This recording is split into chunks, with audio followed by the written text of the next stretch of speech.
कर देता हूँ। और आप देखिए यहाँ पे ये ट्रेंड लाइन एक मेजर सपोर्ट का काम कर रही है। ये जो ट्रेंड लाइन है एक मेजर सपोर्ट का काम कर रही है। जब मार्केट ने फर्स्ट टाइम पे यहाँ पे सपोर्ट लिया था तो उस टाइम पे कौन सी कैंडल फॉर्म हुई थी, और यहाँ पे जब सपोर्ट लिया तो कौन सी कैंडल फॉर्म हुई है, इन दोनों कैंडल के बारे में हम वन बाय वन डिस्कशन करेंगे। तो उसके लिए हम लोग यहाँ पे पहला जो डिस्कशन करेंगे, इस हैमर का डिस्कशन करेंगे कि सपोर्ट पे जब हैमर बना तो मार्केट ने किस तरीके से यहाँ पे हमें मोमेंटम अपसाइड भी दिखाई।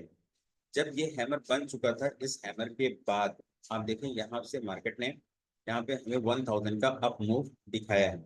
नेक्स्ट अगर हम बात करें अप मूव की, तो यहाँ पे सपोर्ट के पास एक बुलिश इंगल्फिंग कैंडल बनी है। ये कौन सी कैंडल बनी है? बुलिश इंगल्फिंग कैंडल बनी है। अगर आप इसके कंपैरिजन में इस कैंडल को देखेंगे तो ये ज्यादा बेहतर परफॉर्म की है इस हैमर के कंपैरिजन में। अब इसका रीजन मैं आपको बता रहा हूँ ऐसा क्यों है। क्योंकि अगर आप यहाँ पे ध्यान से देख पा रहे होंगे तो ये एक रेजिस्टेंस जोन था। ये एक रेजिस्टेंस जोन था जहां पे मार्केट धीरे धीरे करके ऊपर लेके गया, फिर एक प्रॉफिट बुकिंग आई। वापस से फिर मार्केट ने क्या किया, यहाँ पे एक बुलिश सिग्नल दिया। यहाँ पे ये बुलिश सिग्नल हमको यहाँ से 52,000 से लेकर के यहाँ पे 54,000 का वन वन वे मूव दिखाया है। यहाँ पे हमें 2,000 का वन वे मोमेंटम देखने को मिला है बैंक निफ्टी में। और ये हैमर का रिजल्ट आपको दिख रहा है, यहाँ पे बुलिश इंगल्फिंग का रिजल्ट दिख रहा है। हैमर और बुलिश इंगल्फिंग में दोनों अपना परफॉर्मेंस यहाँ पे दिखाया है, जिसमें हैमर के कंपैरिजन में बुलिश इंगल्फिंग का वन वे अप साइड का जो परफॉर्मेंस है वो बहुत ही बेहतर है। यहाँ पे आपने देखा। अब वापस से मार्केट क्या करेगा, यहाँ पे हमें सेंटिमेंटली अगर देखना हो कि मार्केट अब क्या कर सकता है, तो मार्केट को अब वापस से इस सपोर्ट के पास आना पड़ेगा। और सपोर्ट के पास आने के बाद अगर यहाँ पे कोई बुलिश सिग्नल देता है और उसके बाद मार्केट रिट्रेस होकर के अप साइड निकलता है, तब हमें एक और अच्छा मूव अप साइड का देखने को मिल सकता है। अदरवाइज यहाँ पे हमें बहुत ज्यादा अलर्ट होने की जरूरत है, क्योंकि ऑलरेडी 2 बार सपोर्ट ले चुका है। तो तीसरी बार ट्रेंड चेंज भी कर सकता है। लेकिन डिपेंड करता है कि इस ट्रेंड लाइन के पास आने के बाद कौन सा कैंडलस्टिक पैटर्न बनता है, कौन सा चार्ट पैटर्न बनता है।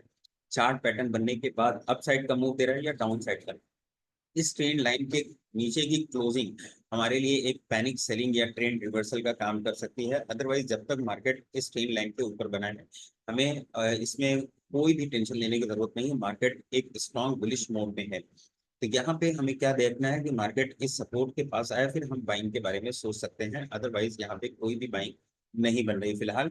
अब हमें वेट करना पड़ेगा। ये वेट 1 मंथ का, 2 मंथ का, 3 मंथ का कुछ भी हो सकता है। इट डिपेंड्स ऑन टाइम की ये कितना टाइम ले रहा है इस सपोर्ट के आने के पास, इस सपोर्ट पर आने के लिए। देखिए मार्केट में 2 तरीके से गिरावट होती है। मैं बार बार अपने वीडियोस में आपको बताते रहता हूँ कि मार्केट में 2 तरीके से गिरावट होती है, एक प्राइस वाइज होती है और एक टाइम वाइज होती है।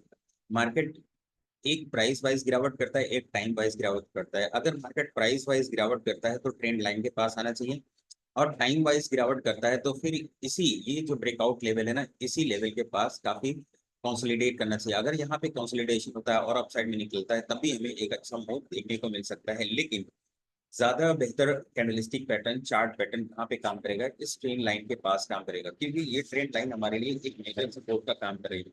यहाँ पे आप देखिए कि किस तरीके से हैमर ने अपना काम किया है। यहाँ पे हैमर ने भी 1500 पॉइंट का अप मूव दिखाया है, साथ ही साथ बुलिश इंगल्फिंग ने 2000 पॉइंट का अप मूव दिखाया है। पिछले वीक के क्लोजिंग से बैंक निफ्टी ने इस वीक में 1855 पॉइंट ऊपर आकर के क्लोज किया है। तो ये एक बुलिश, स्ट्रॉन्ग बुलिश सिग्नल है मार्केट के लिए। और इस पे हमें काम करने के लिए एक अलग लेवल की एक्सपर्टीज की जरूरत होती है। जैसे बैंक निफ्टी में काम करना है या इंडेक्स में काम करना है तो आपको सिर्फ ट्रेड लेने से मतलब नहीं है। वहां पे आप देखिए कि हमारा जोन कौन सा है, हम बाइंग जोन में है या सेलिंग जोन में है। अगर हम बाइंग जोन में है तो क्या हम अपने ट्रेंड लाइन, रेजिस्टेंस या सपोर्ट किधर है, ठीक है, ट्रेंड लाइन के सपोर्ट पे है या ट्रेंड लाइन के रेजिस्टेंस पे है, ब्रेकआउट पे है यानी रेजिस्टेंस पे है या सपोर्ट पे है। तो अब यहाँ पे ये जो ट्रेंड लाइन का सपोर्ट बन रहा है ना, ये बहुत ही स्ट्रॉन्ग सपोर्ट बन रहा है। यहाँ पे जब भी आएगा मार्केट एक बार ट्राई करेंगे ऊपर लेके जाने के लिए। और वैसे भी मंथली चार्ट अगर आप देखेंगे तब भी बहुत स्ट्रॉन्ग है बैंक निफ्टी। तो ओवरऑल बैंक निफ्टी का सेंटीमेंट है काफी स्ट्रॉन्ग। यहाँ पे हमें बुलिश ही सोचना चाहिए। तो बैंक निफ्टी के इस लेवल पे आकर के आप फ्यूचर भी बाइंग कर सकते हैं। मंथली आप जो मंथली कॉन्ट्रैक्ट होता है प्रीमियम का, उसको भी आप बाइंग कर सकते हैं अपसाइड के लिए, जहाँ पे एक अच्छा प्रॉफिट आपको देखने को मिल सकता है। इसे हम कहते हैं स्विंग्स। मतलब जब हम स्विंग ट्रेडिंग करते हैं ना, ऐसा नहीं कि इंडेक्स में स्विंग ट्रेडिंग नहीं होती, इंडेक्स में भी स्विंग ट्रेडिंग होती है। बट ये है कि आपको जानना पड़ेगा कि वो स्विंग का कौन सा लेवल है जहाँ पे हमें एंट्री करनी है, वो स्विंग का कौन सा प्राइस है जहाँ पे हमें एंट्री करनी चाहिए। अब यहाँ पे देखिए, ये जब कंप्लीट हो चुका था, ये पिछले वीक में जब कंप्लीट हो चुका था, तो ये हमारा 52,000 वाला लेवल हमारे लिए स्विंग प्राइस था, जहाँ पे प्रीमियम ने काफी अच्छा मोमेंटम दिखाया। अब ऐसा नहीं है, देखिए अगर आप आउट ऑफ द मनी लेंगे, मान लीजिए 52,000 से हम चलना शुरू कर रहे हैं, अगर हमने 53,000 का लिया, तो यहाँ पे हमारा प्रीमियम काफी अच्छा इंक्रीज हो चुका होगा। मतलब आपका इन्वेस्टमेंट मोर देन 100% टू 100% दे सकता है। लेकिन साथ ही साथ आप अपने स्टॉप लॉस के लिए भी रेडी रहिए। अगर आप अपने स्टॉप लॉस के लिए रेडी नहीं रहते हैं, तो फिर ये इन्वेस्टमेंट आपका पूरा यूजलेस हो जाएगा, मतलब जीरो हो जाएगा। इसलिए क्योंकि प्रीमियम के साथ इंडेक्स में जो ऑप्शन ट्रेडिंग करते हैं, उसके साथ एक ड्रॉबैक ये है कि टाइम डीके होता है। और जब मार्केट कंसोलिडेट करने लगता है, तो वहां पे हमें बहुत ज्यादा पैनिक होना पड़ता है।